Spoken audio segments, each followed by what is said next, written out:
I'm so excited to be on tonight. It's two reasons I'm excited to be on tonight. One, this is a very passionate conversation for me, um, because it hits deep, it hits home, and then two, I'm just excited. I'm beyond excited. I'm honored to sit with. I call Dr. Sherry. I'm honored to sit with Reverend Sherry tonight, who is, in my opinion, an expert on our conversation tonight, talking about veterans and moral injury, and what has happened. I know that a lot of us are prepared to celebrate and are excited about celebrating um, Memorial Day weekend. I'm very clear that a lot of people don't have a clue what Memorial Day weekend really is about. Because we treat Memorial Day weekend like Veterans Day weekend. One is in May and one is in November. On the other hand, I'm also very clear for those who are aware of the difference. Um, in my opinion, this is a heavier weekend than that of the one in November, because we are really talking about soldiers in memorial. And so anything in memorial means that this person is passed, and we are celebrating life post mortem. I might say that wrong, my country accent, but we're celebrating them in past, and we really don't know. So I told Dr. Sherry I'll tell a little bit of my story on why I genuinely believe in this conversation and why it was necessary, and what a way to come back after I took some time off, because my father was a veteran. And so people hear me tell my story about my dad and what happened between my mother and my father and I. And even some of my family members are like, why do you talk about it? But I talk about it because all of that wasn't on him. And so something, as we'll get into it tonight, that came from moral injury, because the war he served in, Vietnam, it has been researched, it's been studied, and it has been written that war was an unjust, unneeded. You'll hear veterans that are still alive like, we don't know why we went, kind of war. But it left so much pain within the Black community and Black faith community, because we had soldiers that come home that did not know how to be human. And it affected their families, it affected their communities, and then they got stuck with not only mental health issues and emotional wellness issues, but they also got stuck with physical issues.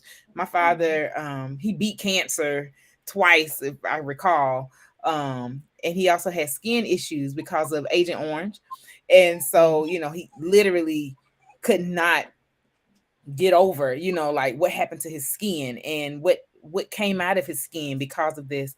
But it also put at stake their spiritual health. Like, they were really, my father was really into Bible. Like, he, if I had to say, my dad was a biblicist. He was, but that's what he had to lean on. But he also grieved until he passed. Even on Memorial Day, he would ask, why did I have to wake up? Why did I have to be home? Because he also had the images of losing those. And he had a state of memorial. And so tonight we're gonna get into it. I'm gonna let Dr. Sherry introduce herself. She don't watch this and been on it and loved me.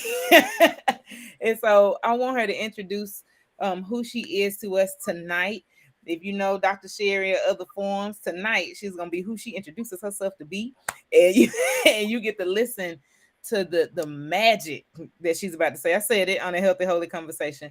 The tools that she's about to leave us with tonight, because some of us are dealing with veterans on Monday, and the barbecue gonna happen, the liquor gonna pour, the roll up gonna happen, all of that's gonna happen on Monday. But you're gonna try to figure out, why are they so sad? And it's because Yes. this is Memorial Day, and we need to talk about this morality and this moral injury. So, Dr. Sherry, welcome to Healthy Holy. Let us know who you are tonight.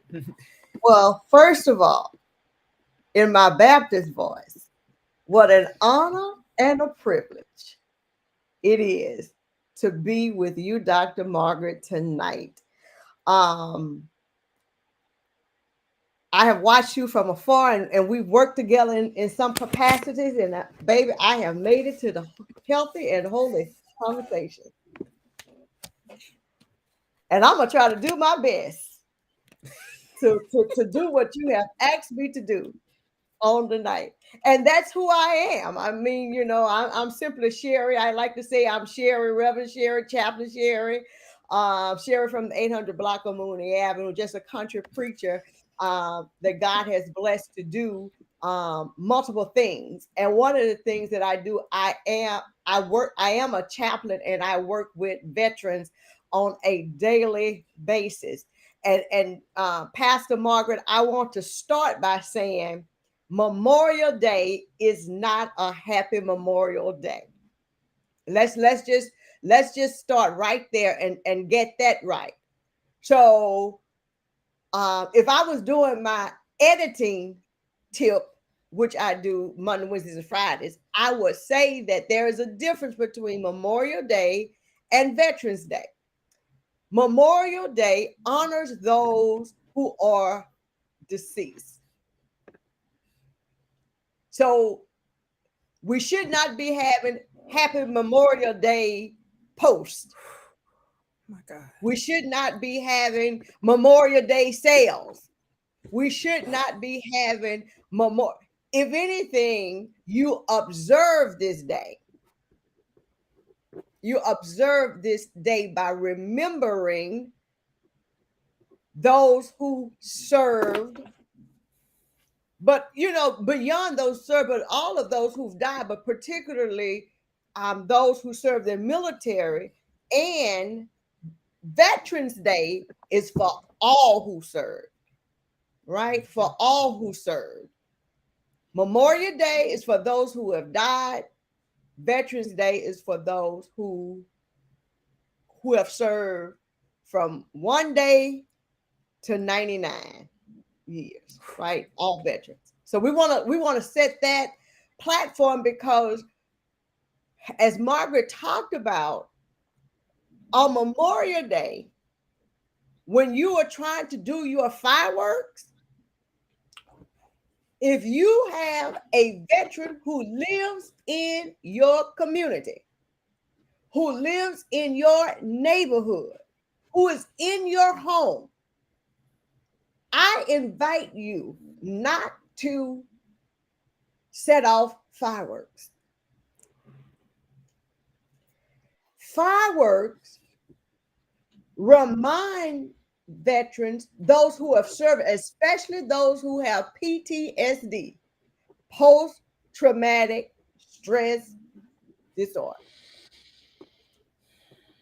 It will remind them of where they were, and they will experience those sensations, those sounds, those images all over again. And then, if they have someone who is watching them, I will end up seeing them on the mental health unit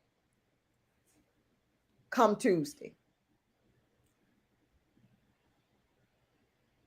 So you wonder why there may be a big, even those who have been without drugs or alcohol,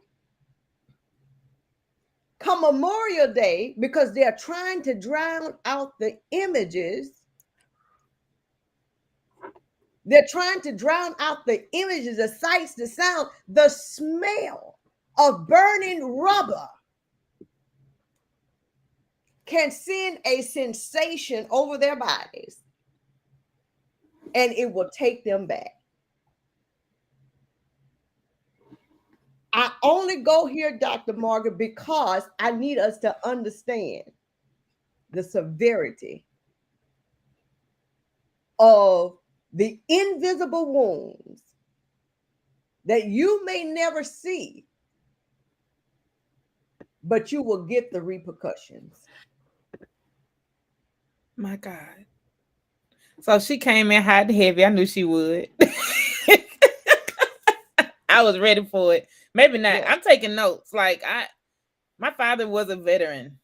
My father passed October of 2021. And I told Dr. Sherry I'd be out. It took me like 90 days to get out of my phone. because I had unresolved issues with my dad. Memorial Day don't look the same for me. I'm one that I will go work on Memorial Day. That's one of my mechanisms. But what she just said was huge. I used to work inside of corrections, and we had a spike in veterans around Memorial Day. You couldn't convince me that I thought it was because of Memorial Day, but not all of the things you just said. One, we calling it have a happy Memorial Day. Rooms to Go has a Memorial Day sale every time, and they make it big. It's so colorful. They make it red, white, and blue.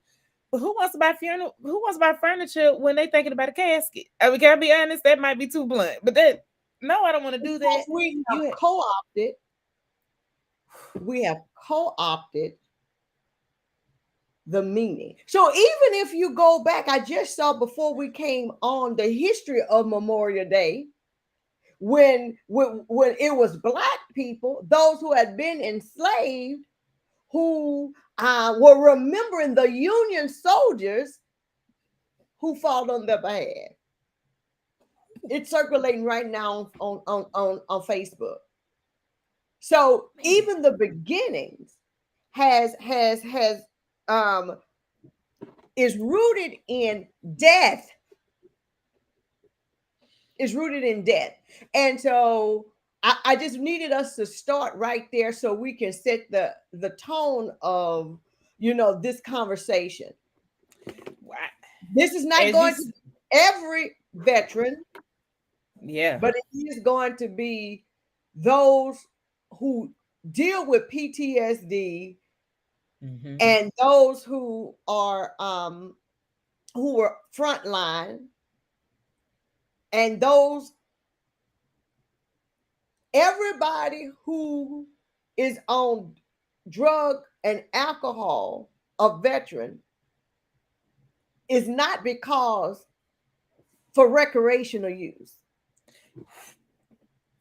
It is for a medication, self-medication to drown out. And I keep going through these, the sights, the sounds, the smells from what they experienced or were exposed to on the front line. So sometimes I like to have people sit. Like I did many things in life. Like as a VJ, you're not supposed to have a lot of dead air. I don't mind sitting here having some dead air for people to grab that. Even if you watch the replay, grab the sensory that's being offered. Pay attention to people's sensory.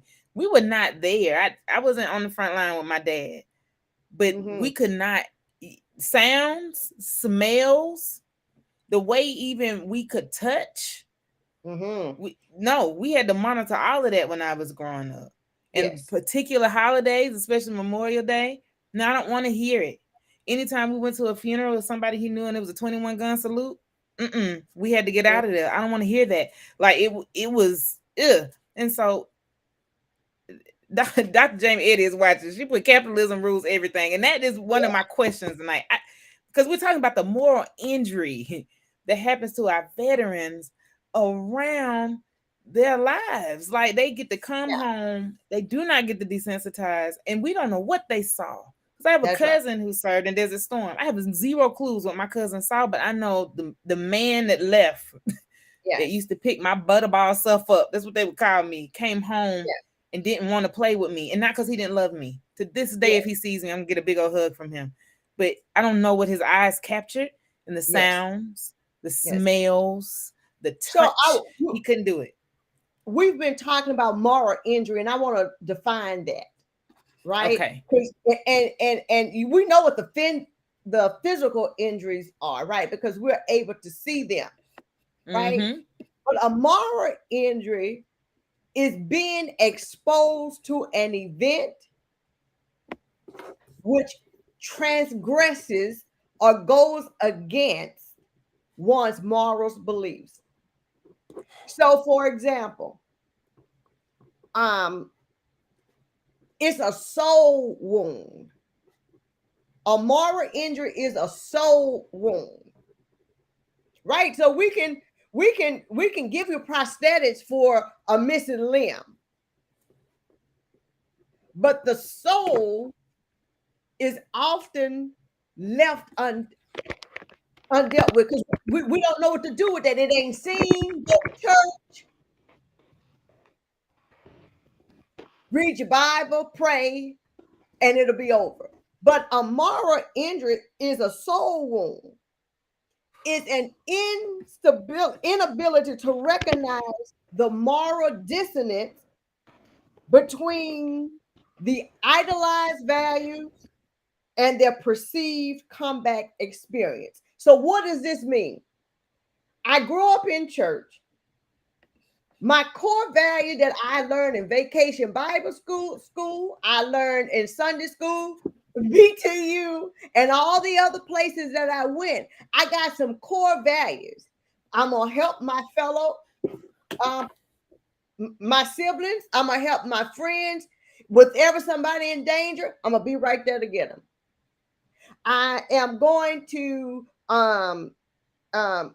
when there is somebody who is struggling, I'm gonna be there to get it. I'm going to save everybody who's in it. They taught me in the 10 Commandments, Dr. Margaret, thou shalt not kill. But now I'm in combat and I've had to kill. I saw children blown up, women, children blown up on the side of the road. I saw it. And I could not do anything about it. And my mama told me growing up that whenever there is somebody in trouble, offer a helping hand. And yet I could not do it. You either did it or you saw it. You were exposed to it. And now you go home.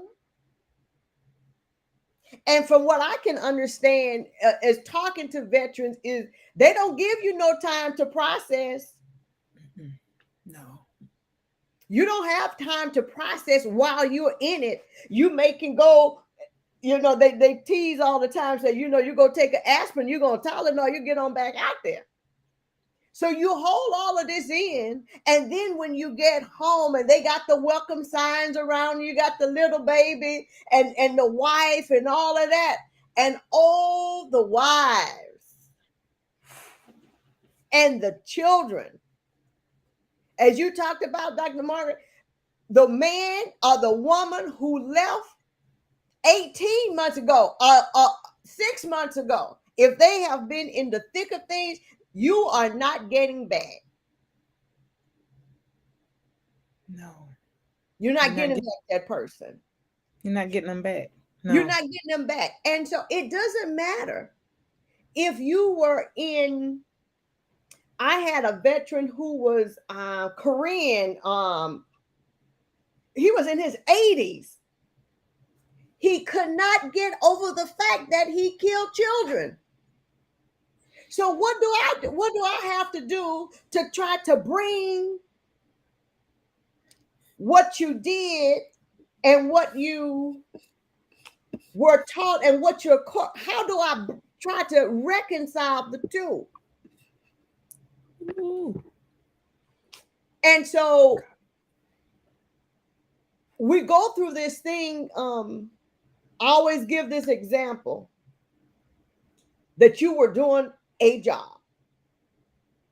You were not on the streets of New Orleans just willy-nilly because you felt like it, shooting up people.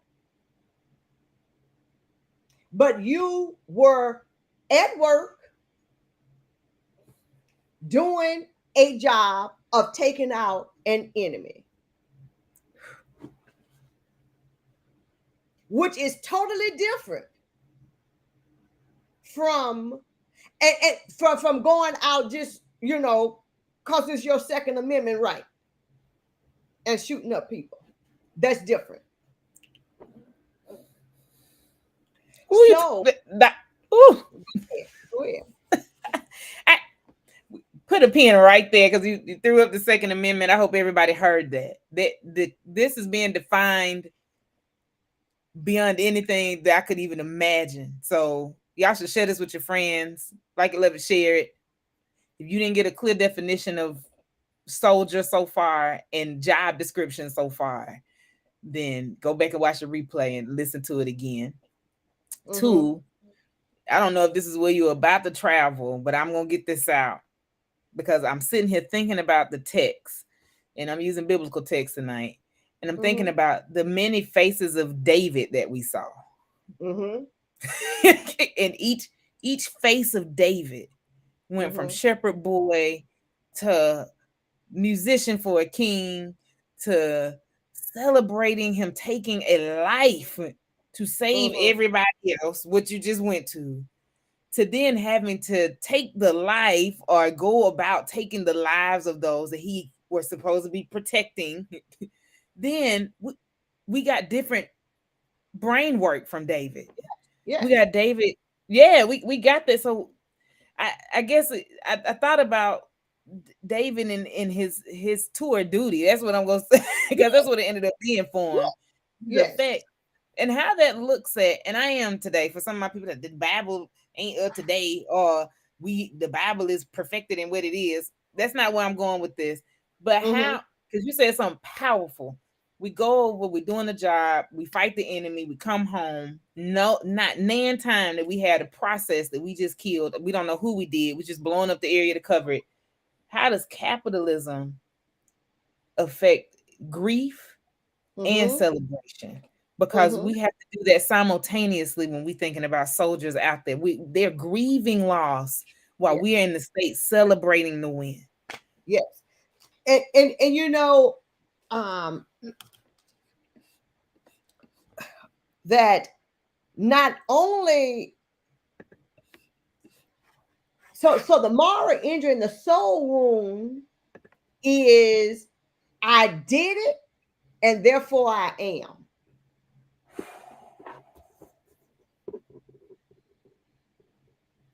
I did it and therefore I am. So now we come with grief. Now we come with shame. Now we come with guilt, survivor's remorse. You know, all of these things. I did something bad. I saw something bad. I said something bad. And then therefore that becomes me. And now I'm worthless. So you got PTSD, which is the emotional. You got moral injury, which is the spiritual. And if they're not dealt with, I'm going to drink it out, drug it out, sex it out, eat it out, and all of those things. So I don't feel. And so Dr. Margaret, being on the mental health unit, the men, the good-looking black men. And I said, my God.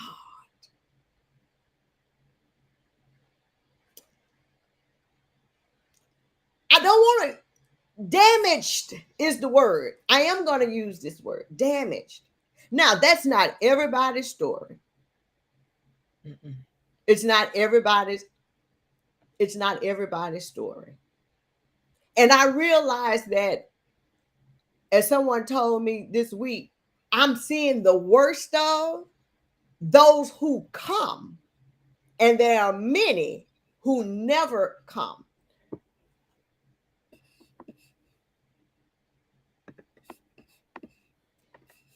And let's talk about these families of the young wife who's doing the best she can, but now the husband has a traumatic brain injury. On top, that's the physical, but then he has the spiritual wound, the soul wound, outbursts of anger, domestic violence, substance abuse, can't hold a job, wake up all times of night screaming and don't know where he is.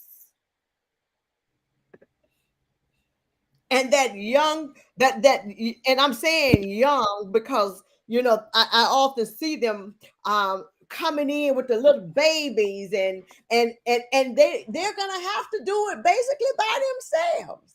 And let me tell you, it doesn't matter how much money you get. They go in percentages. If you 1% or 100%, yeah, that's going to provide the medical part for you, and you won't have to pay anything, but your house is tore up.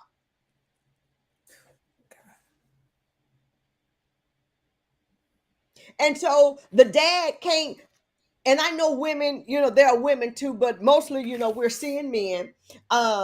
The dad can't function with the child or any loudness. You got to go to your room and your mom's constantly trying to tell you, don't make a lot of noise because you don't want to upset your daddy and just go in there and just play. And he can't come to the football games because they are or the track meet because they're going to shoot that gun to get it started. So therefore, the woman has to make a decision if she stays in or leaves. And then we didn't even talk about how the church is not equipped to handle the ones who come back.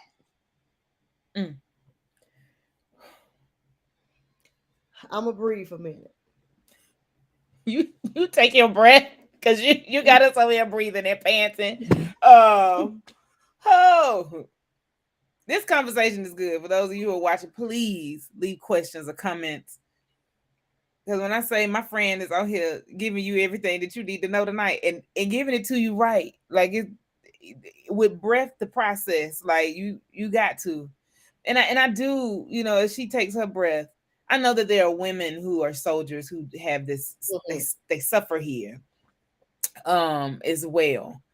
But even the historical meaning behind Memorial Day, I saw that too. I saw Elisha actually started with these Black soldiers who were men, from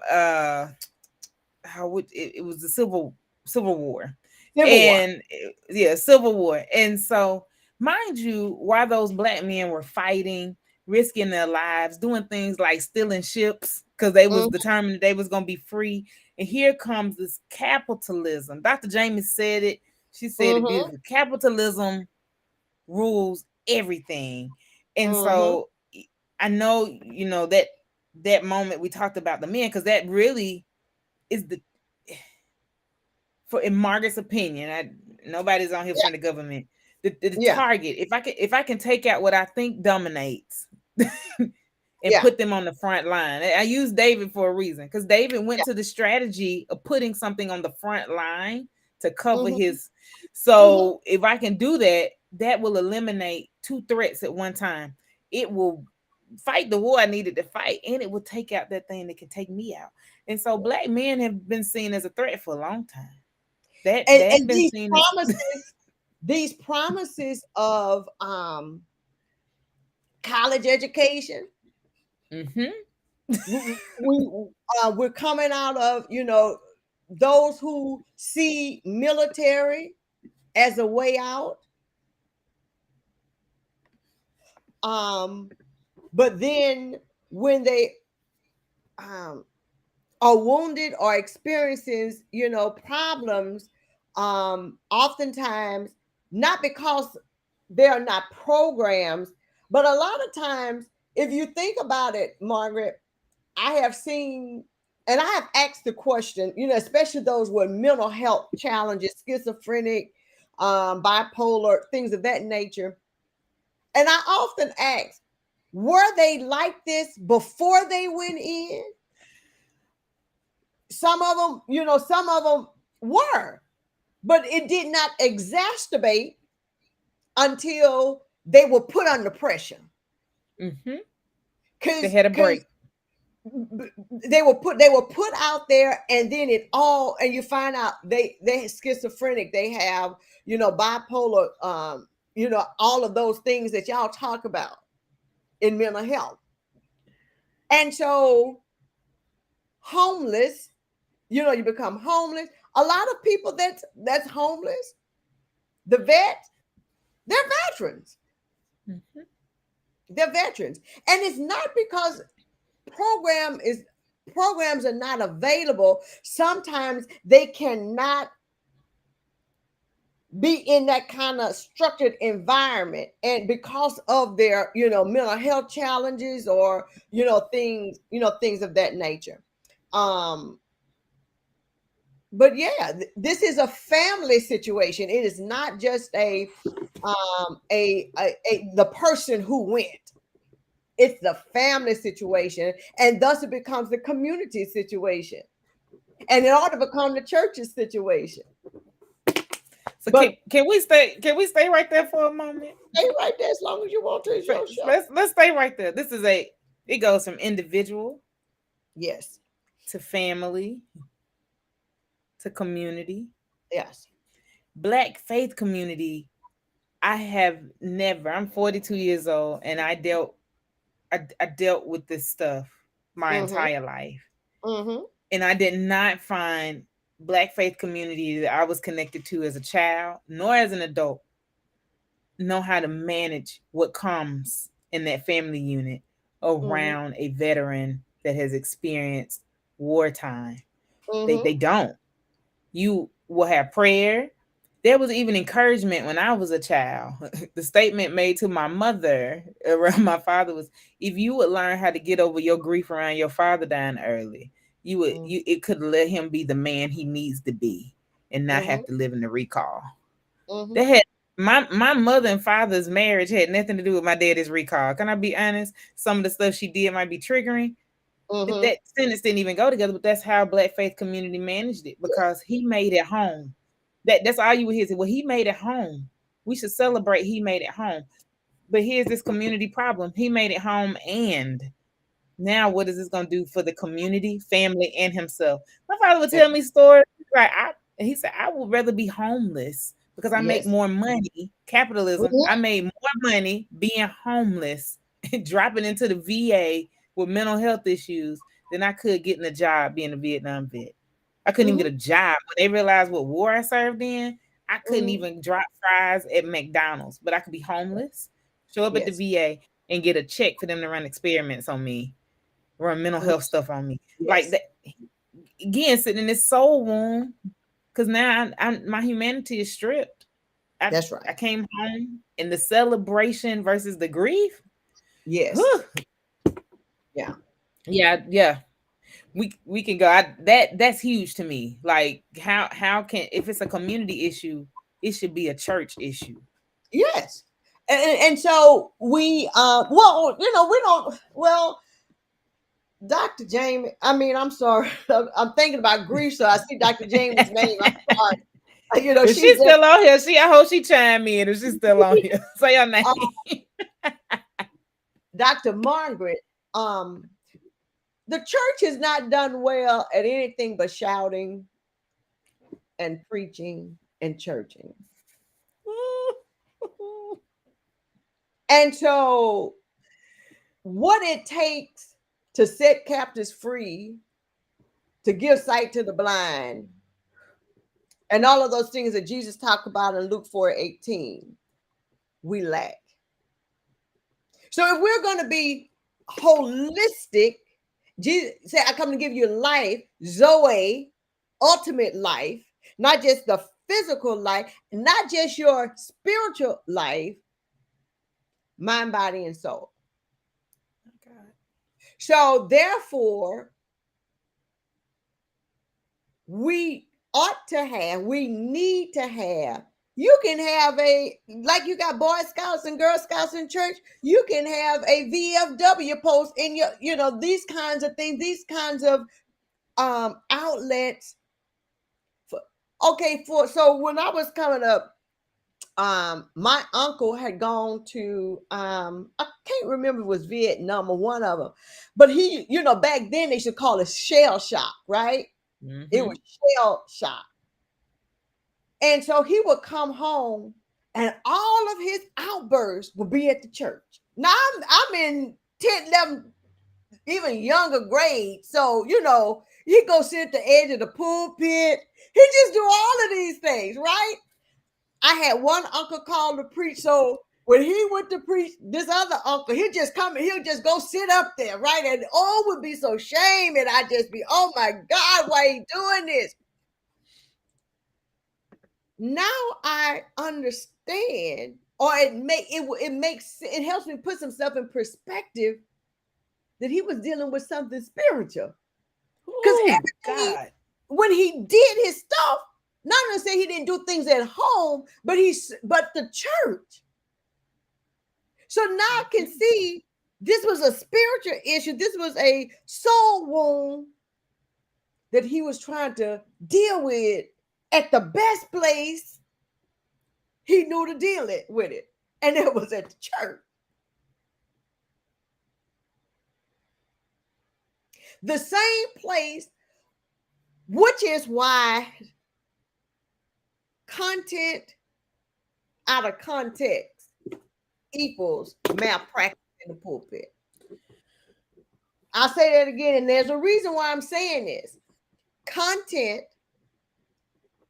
out of context equals malpractice in the pulpit. So what? So when we're teaching these 10 commandments, do you know that there are 613 laws? There are 10 statements, and all the other ones give amendments to the 10. So thou shalt not kill got some stuff about, well, if this happened, then this. Well, if this happened, then this.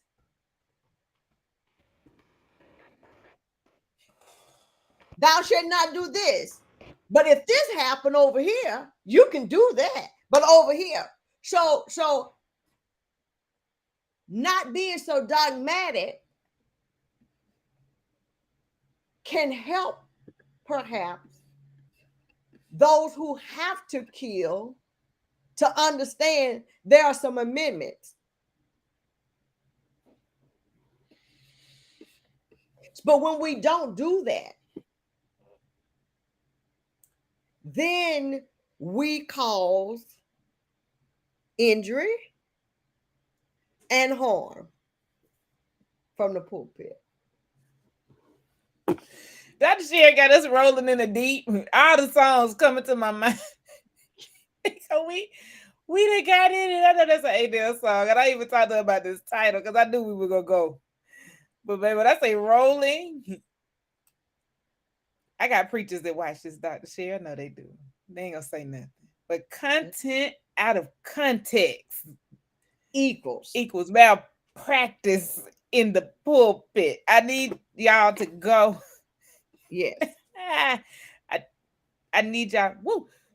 I need y'all to go and sit with that because we also are realizing, Mary J. I love music. This ain't no happy holiday. Y'all know that song off the Mary album. No happy holidays here, and we are coming to. So Dr. Margaret, I love how you said it. Hold up a minute. So when we tell people that all they need to do is pray. We tell the wife all she needs to do is pray.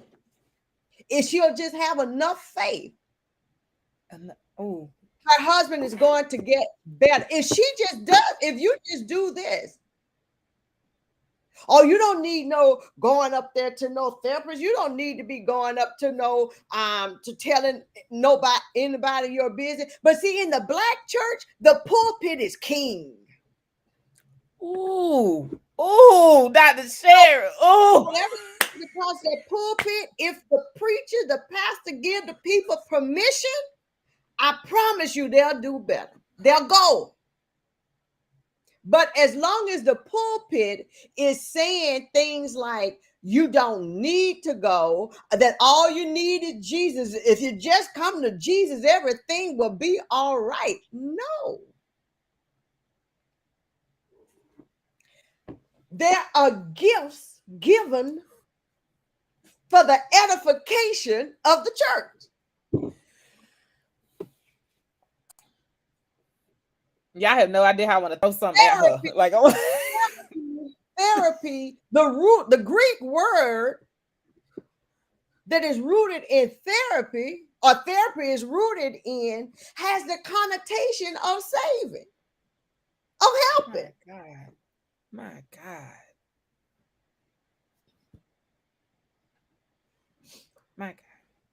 So we oh Lord, oh God. So what I'm hearing, because this is what I'm hearing. I just want to make sure I'm hearing you right, because it's almost like a request. If the pulpit can partner with the community, then we might can get some church involvement that's beneficial. But these your people. You know, the veterans that I see, they come up in church. They went to Vacation Bible School, and the best of them want to talk. They want to go down to the deep with the Bible, talking about. So they're rooted in it. That's why they are experiencing the soul wound. That's why their soul is in turmoil, because they come up in with some theological beliefs and some core values, and Dr. Margaret, you know about shattered assumptions. That the world was supposed to be like this. I was trained, I was raised, I was rooted in church with, that the world was supposed to be a Mr. Rogers neighborhood. My God. But then I left home and I enrolled in I enlisted. And then we know those who were drafted. But I enlisted, and the ones who, they're younger by the day. So those who have gone to Afghanistan and things like that.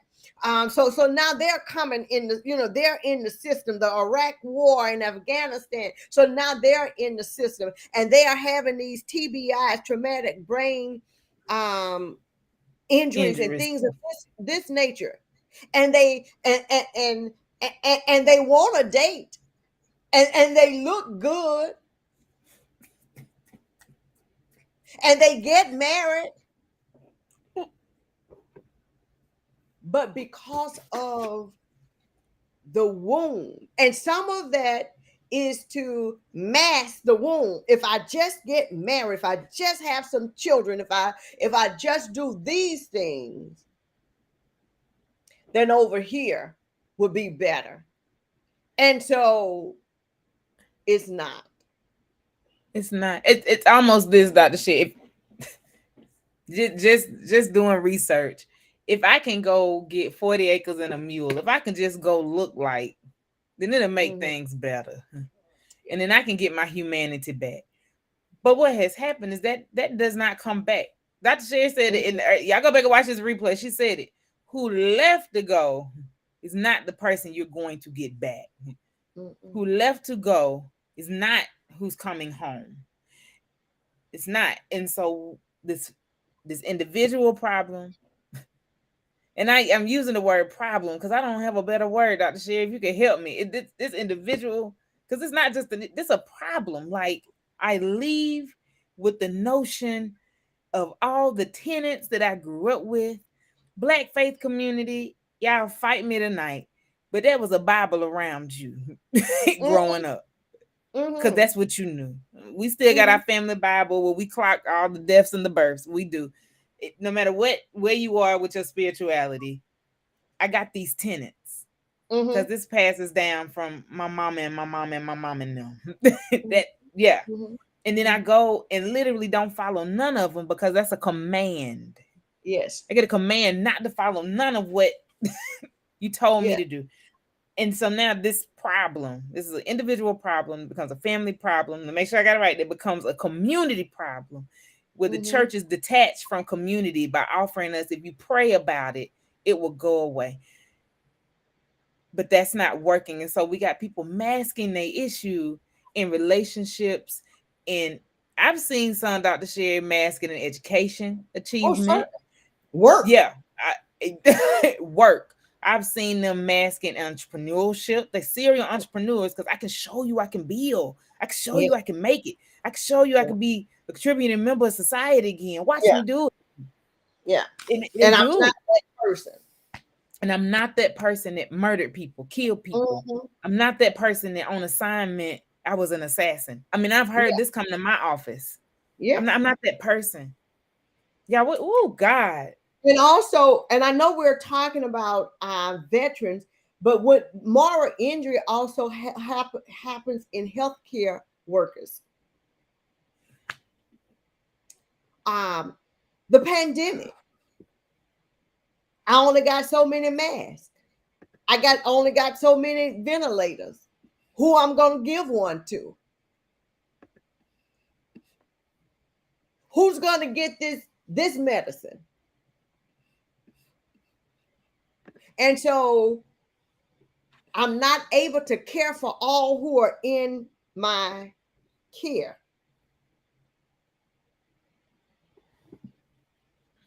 And so they also experience that. My God. I do want to say this. Not every veteran experiences, and we're talking about heightened. Not every veteran experiences to the degree, right? Some people are able to deal, they may have engage in some type of group or therapy, they have a community, whatever. And so they don't, get to that. I was talking to a veteran who did not go to actual any battles, but he said that he has a therapist just because you still don't know, because some people are experiencing, I didn't go, but my friend went, and my friend didn't come home. Now, this is another thing. Is your audience grown? Yeah. Okay, your audience grown. Impotence.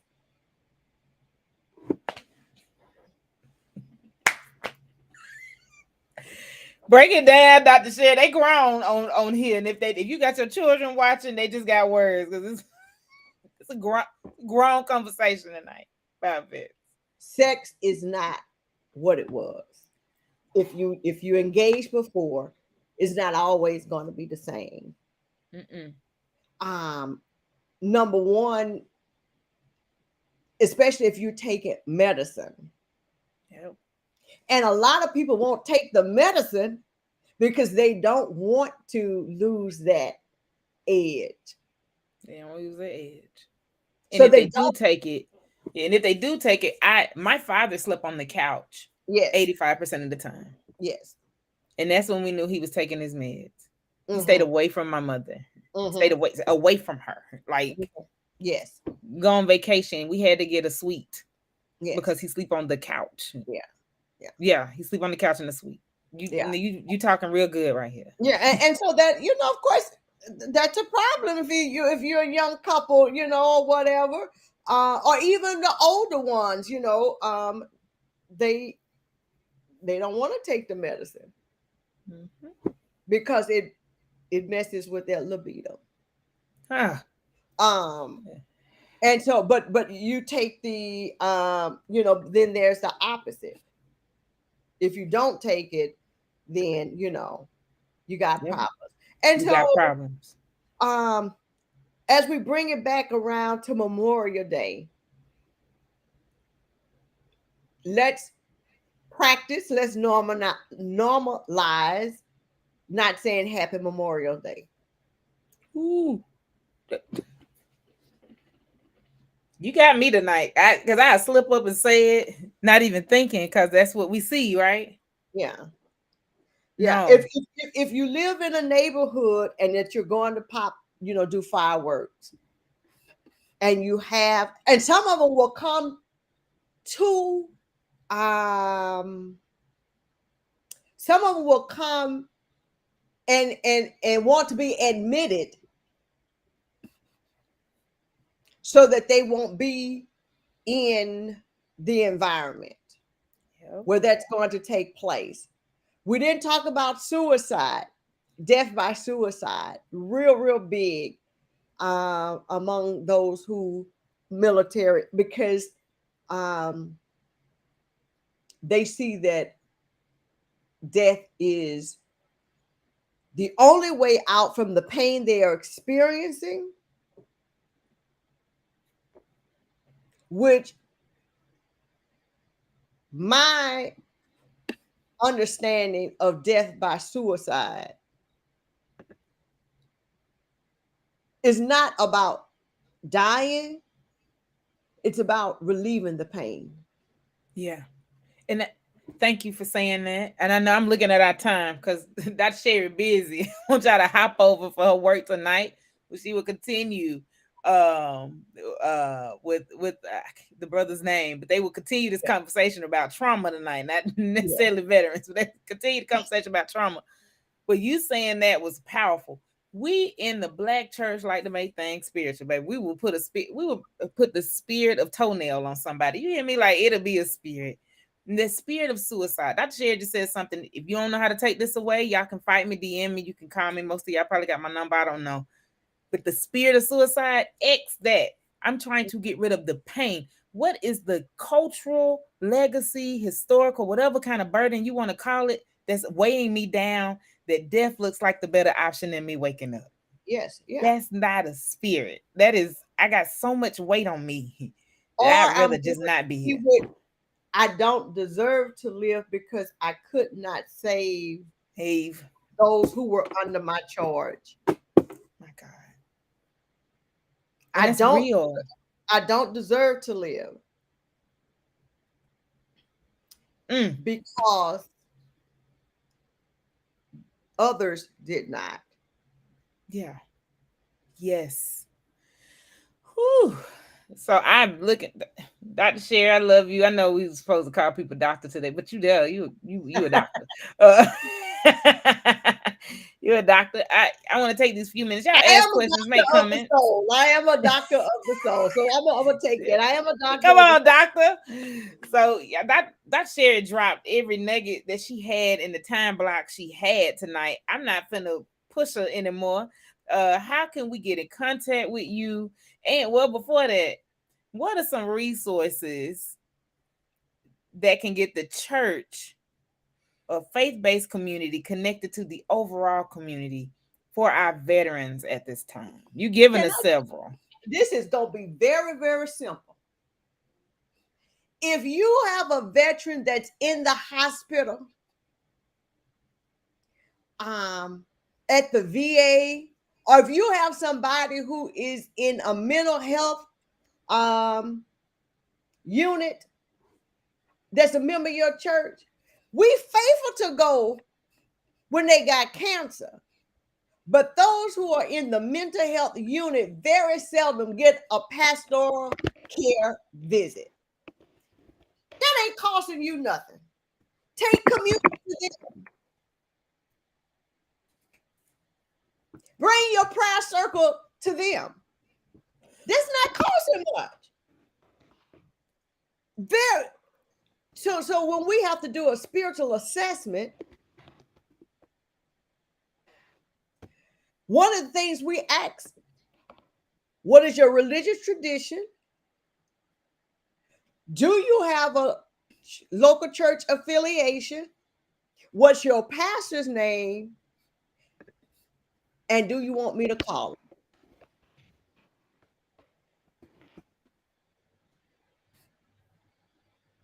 Now I see them in the inpatient unit, but very seldom do we see them. And that was pre-pandemic. Or even those who are now in the nursing home, and we call them community living centers, don't get to visit. But every VA hospital must have a chaplain's department. And I am seeing people, I feel my help right now. Come on and feel it. I am seeing people who the shout, they tell me, that hooping and hollering on Sunday morning, that ain't working for me. You know why? Because they need something else. They need for you to attend to their spiritual needs, not their religious needs. There is a difference, Dr. Margaret, between a spiritual need and a religious need. A spiritual need, we all have them. I don't care. I can minister to, I can talk to a Muslim, a Buddhist, a pagan, a atheist. You know why? Because at the core, we all got the same spiritual needs, whether you follow it or not. And do you know what the number one need is that people talk about? I don't care how you couch it. It's to have meaning, value, and purpose. The number one spiritual need that people have is meaning, value, and purpose. Do you see me? Do I matter? And why am I here? It doesn't matter what your religious preferences are. I don't deal with religion. I deal with spiritual needs, concerns, and issues. They want to know, will this act that I have done keep me out of heaven?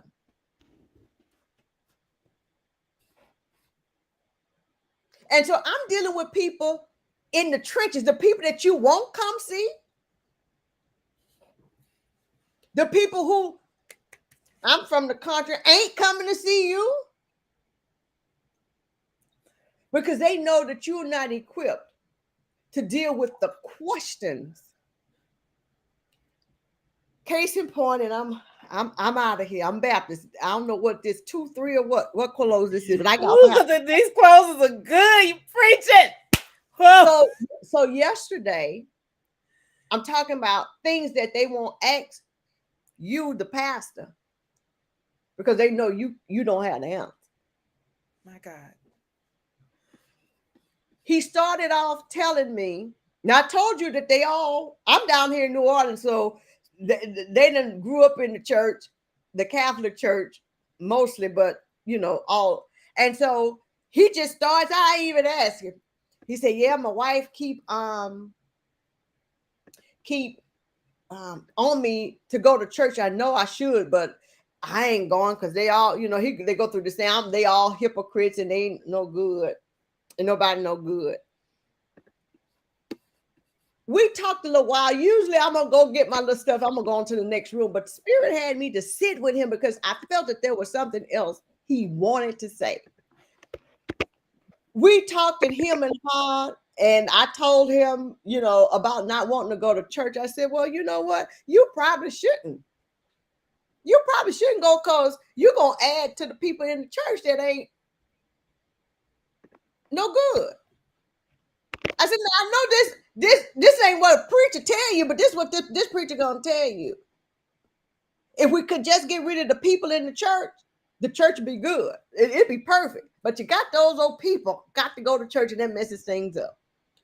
But his core issue was he was angry with God because his baby son died, who was the good one, and the bad son still living.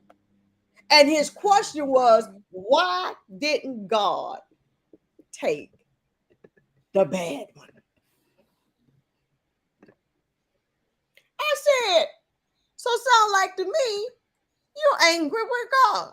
No, I had the preacher tell me, don't ask God why, ask him why not. I said, well, what we gonna do with Jesus is all his questions, and on the cross, he wanted to know why did Jesus forsake him? I say, when we ask the question why, it helps us to make sense. You know, if we can put one and one together, we get all that together, then we can make sense. I said, but here's the thing, every time you ask why, there's another question. But for the first time, I gave him permission to say that he was angry with God. I said, but because you couldn't be angry with God, you were angry with everybody else. You caused problems for everybody else, but God was really your problem. Ooh, it's fire in my house. Y'all hear me? This little office is not holding up with what just got dropped. See, these are kinds of conversations we have. I said, no, don't you go to church because church ain't ready for you. But what I will recommend is that you find your small community so that you can be in community, because your grief is real and it just happened.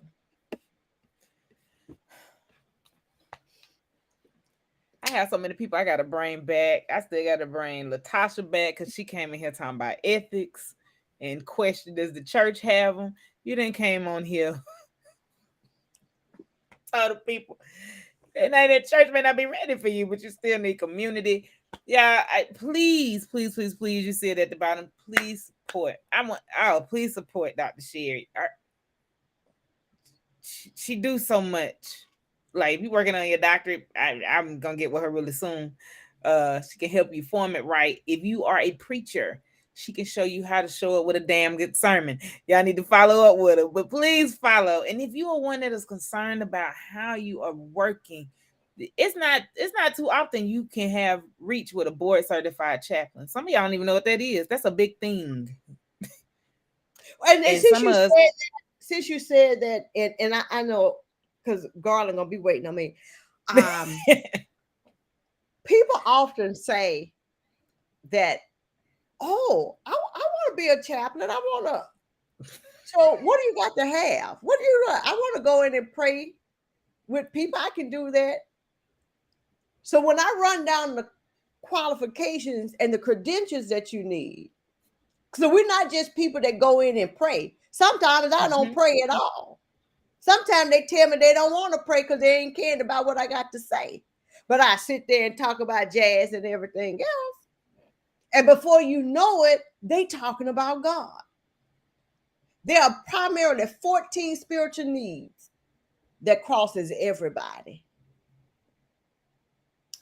And so to be a chaplain is to have a master's of divinity, to have 2 to 4 units in the VA system, 4 units of CPE, clinical pastoral education, to be board certified, to sit before a board, and then to also have a specialization. My specialization is hospice and palliative. Right? And so most of the times your pastor wouldn't make a chaplain. There's a distinct difference. We are clinicians of the soul. So yes, I am a doctor. I'm a doctor of the soul. That's all. Mark. I'm gonna get y'all type that in the chat, because she said it. I didn't have to say it. I go everywhere and I be taken up for my chaplains. They are clinicians. Do not insult a chaplain by saying, all you do is just go and pray for the people. No. Mm-mm. Even Dr. James just said, I pray 40% of the time. Yeah. No, these are clinicians and they have given you clinical advice. If you listen to them, and tonight, Dr. Sherry has given you clinical advice. She even answered that question. What's the resource? If you're not doing anything on Memorial Day and you know a veteran, take yourself, if you can, if you feel well enough to do so, and go visit Presence, the ministry of presence. Just show up, not declare things over them. Just show up. Just show up. So she gotta go. I want her to go because I will hold her all night. Because y'all listening real good. So, but y'all go back, watch the replay, share it. Y'all, yeah, we gotta bring her back. It's not too many times that you have someone to pause and give you their expertise. So please show some love, support. Go to her website.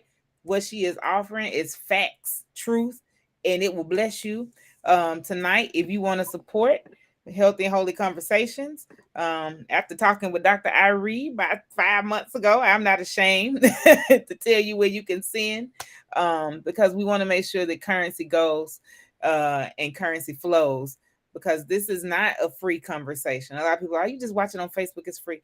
It's not. This took time, effort, and energy from Dr. Sherry that she did not have to agree to do. She did not have to be present for.